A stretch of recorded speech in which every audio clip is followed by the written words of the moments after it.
Bye bye. Good night.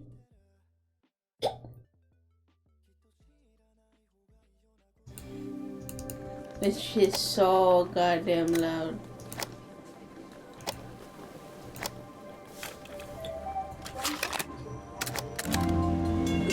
My ears.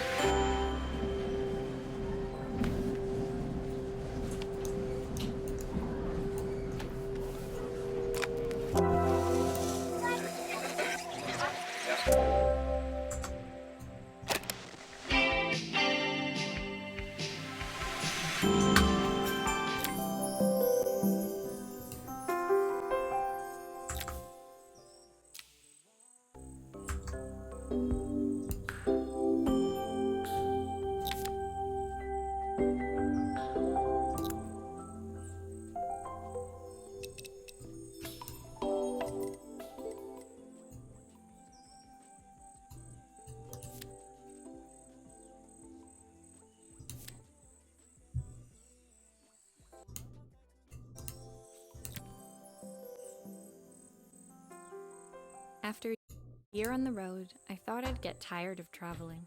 The endless clatter of railways, highways, and everything in between. But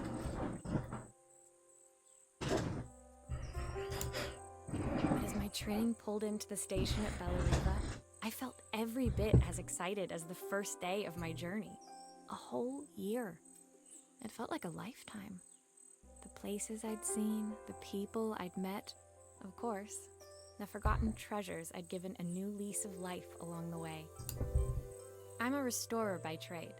Bringing our most beloved possessions back to life is what I love to do.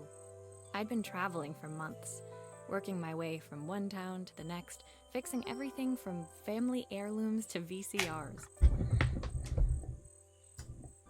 Bellariva was my chance to take a break.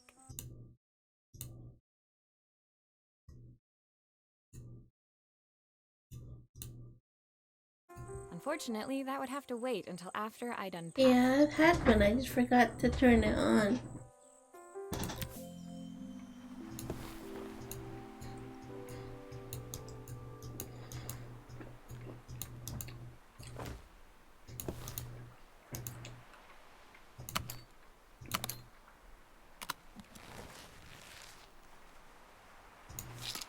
I picked up these sunglasses on my last stop. Hopefully I'm cool enough to pull them off. My passport. Not many blank pages left now. The tools of my trade. No hope of restoring things without these. My favorite overalls. These will never go out of style. My parents took this after I made my first repair. Seems like a lifetime ago. Looking forward to taking more close-ups of my fingers with this. I'll hand these out once I'm settled in. Fingers crossed they get me some work.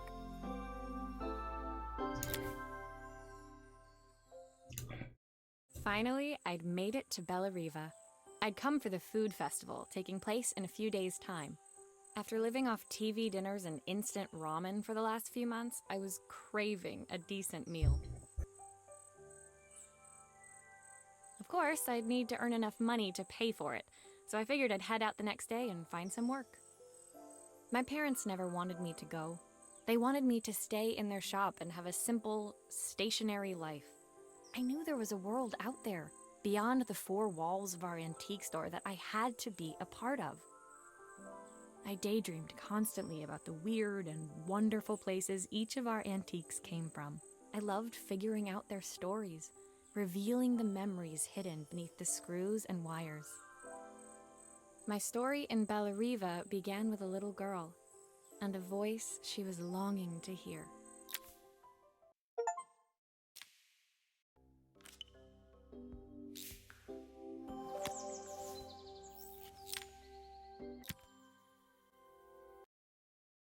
It was my first morning in Bellariva, and I couldn't wait to leave my hotel and explore.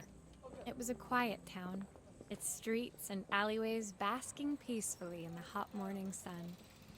In the main square, meanwhile, preparations were underway for the festival in a few days' time. As I handed out my flyers, I wondered what the people of Bellariva would need me to fix. So far, everything here seemed perfect. I was starting to worry I'd made a mistake when I felt someone tapping me on the back. Hi, I'm Izzy. Do you know how to fix things?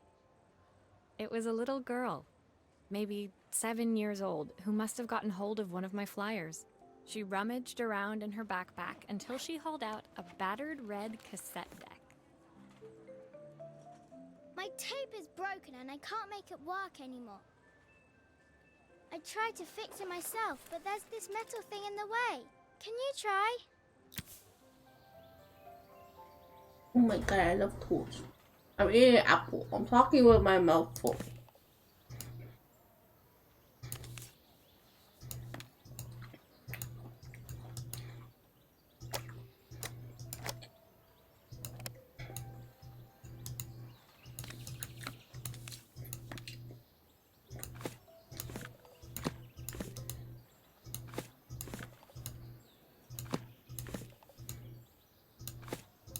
Goodness.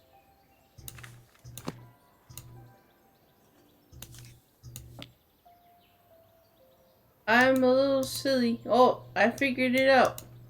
Oh. Oh, pencil? Why did you do that? How Yippee! did you do that? I didn't see.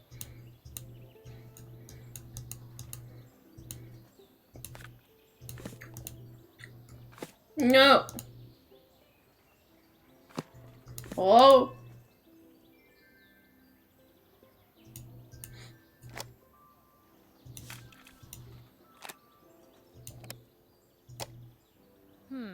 Still not working. Something else must be wrong.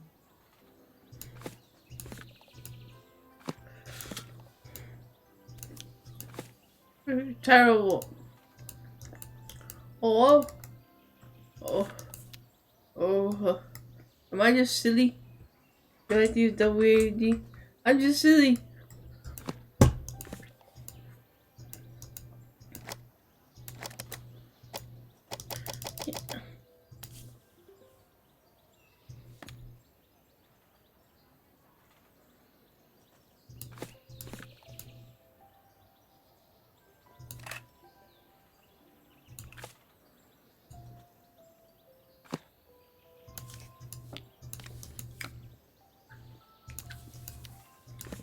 How do I turn this thing around? Am I just stupid? I am just stupid. I'm about to start molding. Forgot. Oh my god, I picked it! Woo!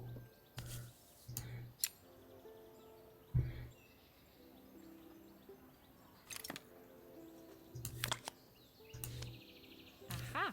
Those batteries look like they need replacing. Luckily, I have some You're spares. you're yapping. I just wanna play. Oh my goodness. Why is it at such a funny angle? This is terrible.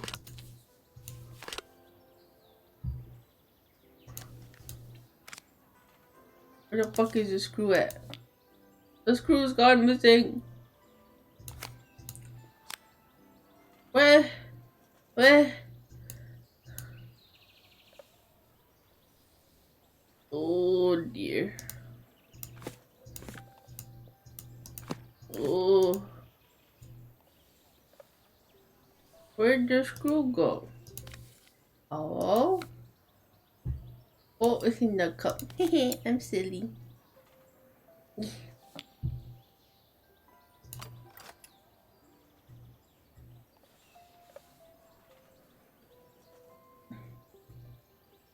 No, give me that. No, not that. Uh, go back. I clicked out. You go here.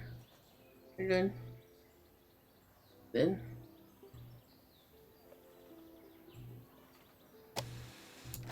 Ah. Oh goodness.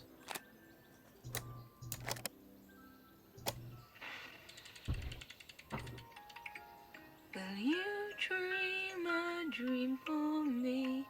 If I sit by your side and hold you so tight, know that I... When it finished, Izzy picked up the tape deck and tucked it carefully into her backpack. Thanks, Maria. You're the best person at fixing things ever. No problem. Who was that singing? They're very good. It's my mum. She's not here anymore. Izzy trailed off. It was the kind of silence a cassette tape would never be enough to fill. When Izzy's friends called for her, she dug deep into her pockets, looking for something to pay me with. Eventually, she produced a grand total of a stick of gum, 3 mismatched buttons, and a yo-yo. I usually preferred a check, but Izzy looked so serious, I wrote out a full receipt. She seemed like a happy kid, but beneath it all, part of her life had been shattered. A part I wouldn't be able to fix.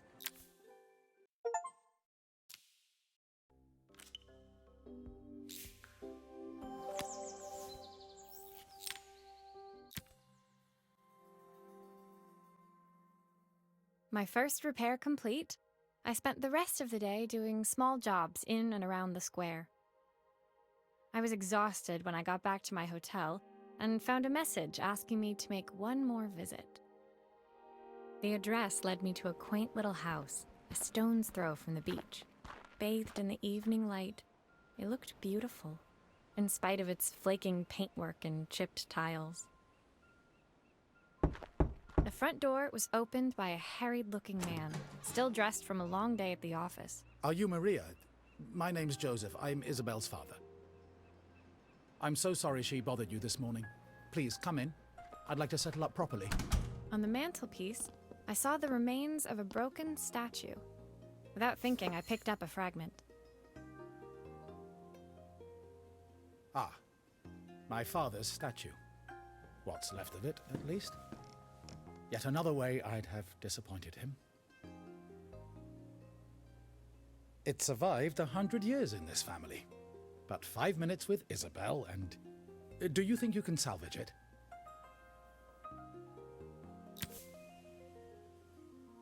Nom nom.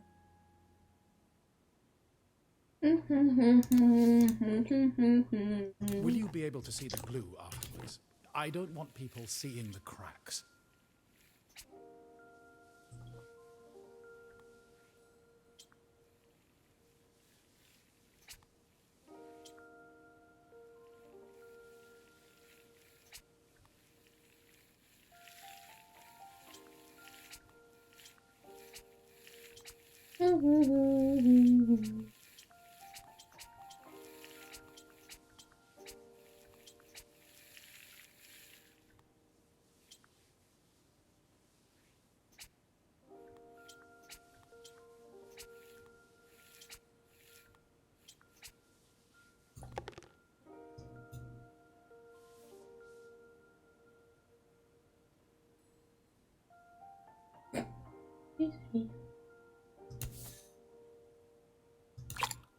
Sometimes I think my daughter should come with a warning label.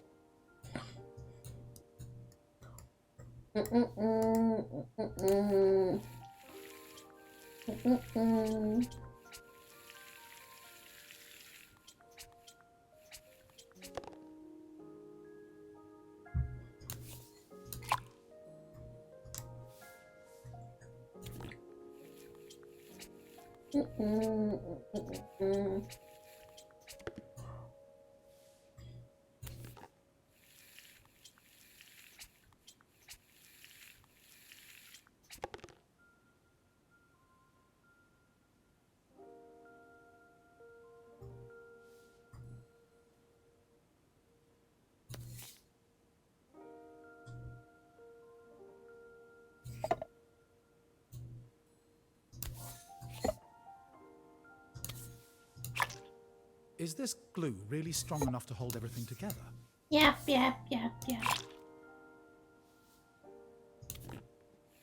I got it. Don't worry.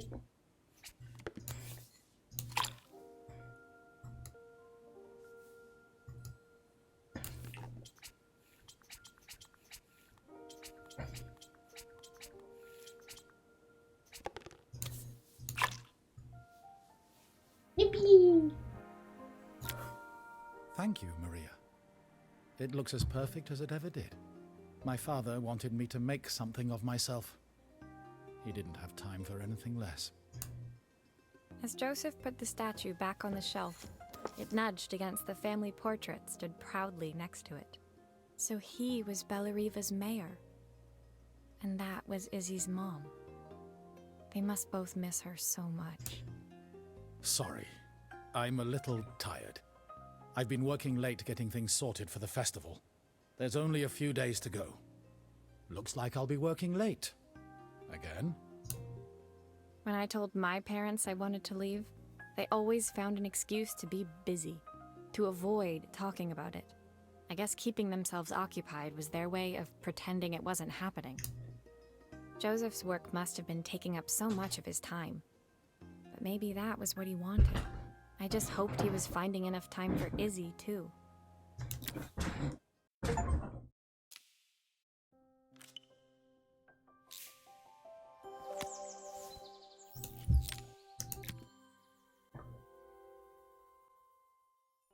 My second day in Bellariva dawned bright and clear.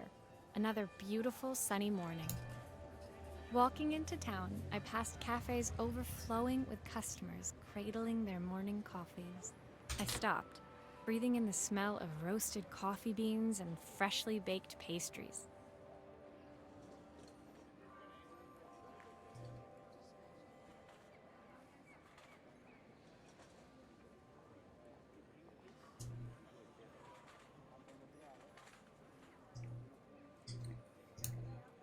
I was about to go inside when the owner of Carmen's, the cafe next door, stopped me. Hello, Maria? Were you here yesterday handing out flyers? I have a job for you. Her place was petite, tucked between its competitors as if hoping they wouldn't notice. Judging by the empty tables inside, though, her potential customers hadn't noticed it either. It's a bit slow today, but we're just getting started. I'm sure it'll pick up soon. As Carmen chatted, she walked over to the counter and returned with an old rotary phone. At least I've got plenty of time to practice my recipe for the festival. It's a new special I've been working on. I was hoping to... Can you see if you can figure out what's wrong? Please.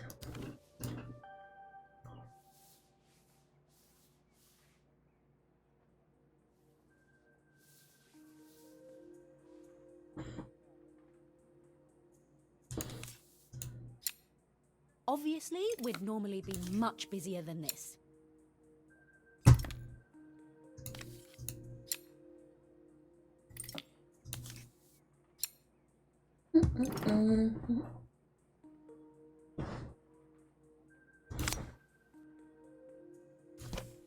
You can fix it, can't you? I can't afford to replace it.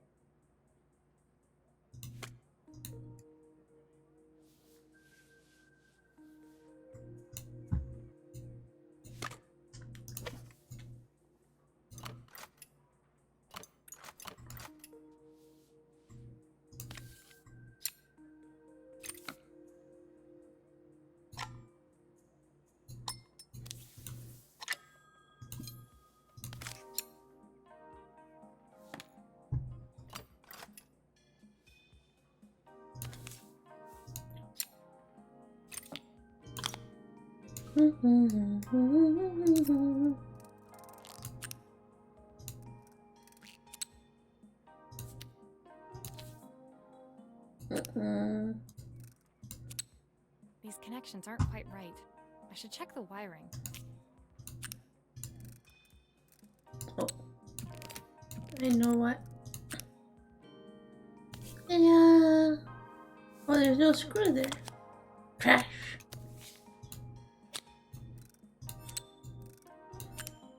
Looks like this new circuit board is all hooked up.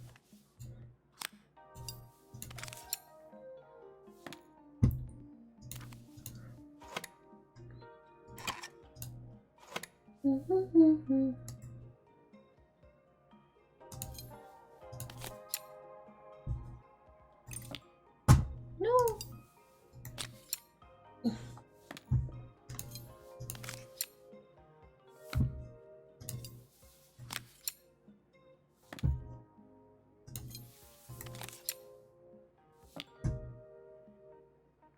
like something is still missing. Yeah, I know. Okay. Give me a second. Here. When I handed the phone back to Carmen, she seemed almost reluctant to take it from me. So it's all working now, is it? I don't have to leave it to dry or let it cool down? Nope, it's ready to go. It'll be ringing off the hook in no time. That's if I can pay my phone bill anyway. And the rent and the suppliers. Anyway, take a seat and I'll be right with you. Your coffee's on the house. I sat at one of the empty tables, while at the counter, Carmen had started dialing the phone. Hello! How's my favourite sister doing today? As she talked, Carmen became more and more tense. This didn't seem like a call for some cooking advice. I know I still owe you from last time, but I can't afford to take part in the festival if I don't pay. I could almost feel the eye roll at the other end of the line. You don't need to be here, though. Can't you just put the check in the post? When the call ended, Carmen brought me my coffee, her hands trembling. Sorry about that. My sister's decided to fly in for a visit. Oh God, I have to get ready.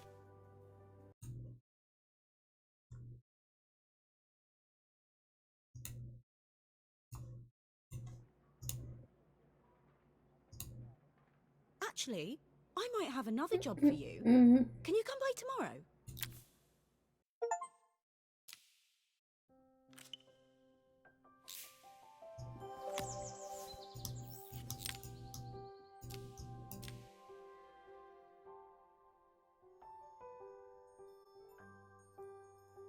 Okay. I'm getting tired. I think I'm gonna end it here.